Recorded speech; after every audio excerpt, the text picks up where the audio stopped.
एका बाजूला श्रीमंती, कष्टानं उभं केलेलं विश्व, घरात कधीही कशाचीही कमतरता नसलेले कुटुंब, घरात एक लाडका पाळीव कुत्रा, 10वीत तब्बल 95% गुण मिळवणारा आणि नेट परीक्षेची तयारी करणारा एक अत्यंत हुशार मुलगा. पण दुसऱ्या बाजूला छत्रपती संभाजीनगरच्या याच खवड्या डोंगरातील घडलेली एक अशी घटना जिनं संपूर्ण महाराष्ट्राच्या पायाखालची जमीन सरकवली. जेव्हा या डोंगर रांगावर एकाच कुटुंबातील तिघांचा मृतदेह सापडले तेव्हा सर्वत्र एकच चर्चा रंगली. सोशल मीडियावर आणि वृत्तवाहिन्यावर वाऱ्यासारखी एक बातमी पसरली. आयफोन खरेदी करण्याच्या हट्टापोटी मुलाने आणि त्याच्या आईवडिलांनी संपवले जीवन.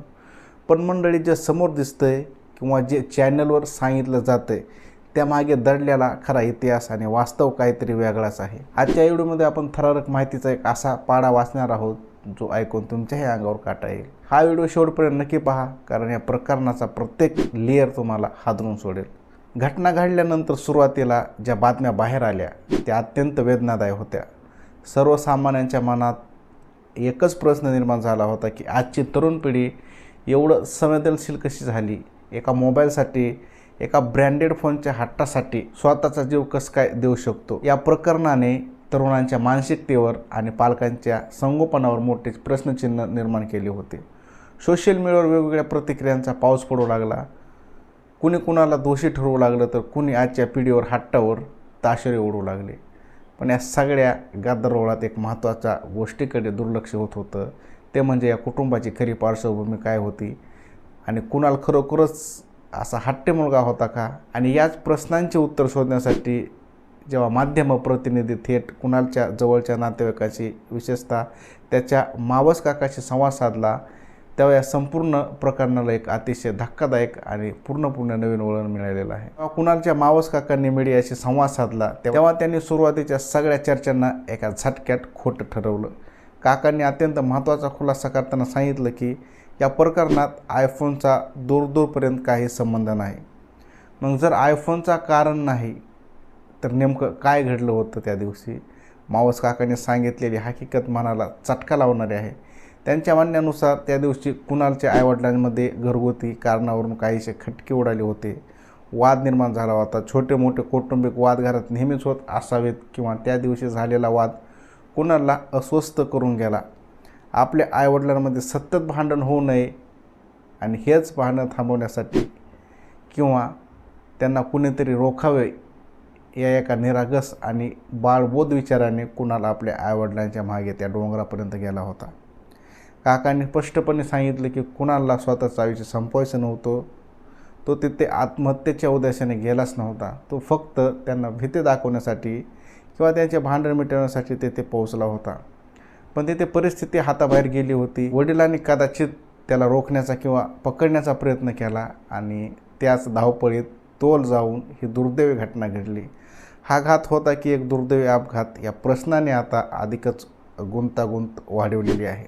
आता विचार करा, ज्या मुलाकडे किंवा ज्या कुटुंबाकडे आयफोनसारख्या गोष्टींची कमतरता नाही त्यांच्याबद्दल अशा अफवा का पसरल्या? मावस काकांनी यावर प्रकाश टाकताना सांगितलं की या कुटुंबाची आर्थिक परिस्थिती अत्यंत उत्तम आणि भक्कम होती. त्यांच्याकडे भरपूर शेती आहे, पैशांची कोणतीही चणचण नव्हती. इतकंच नव्हे तर कुणालच्या शिक्षणासाठी पालकांनी कोणतेही कसर सोडली नव्हती. त्याने 10वीच्या बोर्डाच्या परीक्षेत तब्बल 95% गुण मिळवले होते आणि डॉक्टर होण्यासाठी नीट परीक्षेची अत्यंत कसून तयारी करीत होता. त्याच्या कोचिंगसाठी आधीच शिक्षणासाठी 3 लाख रुपये भरण्यात आले होते. त्या कुटुंबाची ऐपत एवढी मोठी आहे, ज्यांच्या घरी पाळलेल्या कुत्र्याचा महिन्याचा खर्च 7 ते 8 हजार रुपये आहे, त्या कुटुंबासाठी मुलाविरुद्ध आयफोनसाठी भांडण्याचे अफवा पसरणे किती चुकीचे होते हे यावरून स्पष्ट होते.